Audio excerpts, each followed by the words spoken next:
নমস্কার বন্ধুরা, বাংলার মুখ আমার রিভিউতে তোমাদের সকলকে আবার স্বাগত। প্রথমেই তোমাদেরকে আমি অনেক অনেক ঈদের শুভকামনা, ঈদ মুবারক করছি। কারণ আজকের দিনে তোমরা সবাই খুব ভালো হ্যাপি থাকো আর খুব এনজয় করো, এটাই আমি চাই।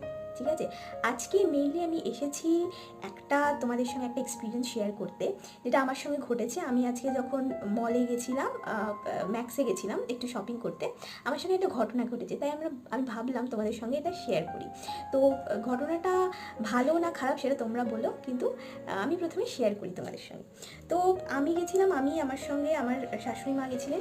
তো আমরা কি করছিলাম, আমরা ড্রেস নিয়ে আমরা ট্রায়াল রুমে গিয়ে ট্রায়াল করছিলাম। মানে আমি যখন ড্রেসটা ট্রাই করছি, তো আমার শাশুড়ি মা দেখে বলছে যে এটা ঠিকঠাক ফিটিংস হচ্ছে কিনা, আর সেম জিনিস উনি যখন ট্রাই করছেন আমি বলছিলাম যে ঠিকঠাক ফিটিংস হচ্ছে কিনা। তো কি হয়েছে, ট্রায়াল রুমের সামনে যেরকম জায়গা আছে বসার, তো ওখানে অন্য যারা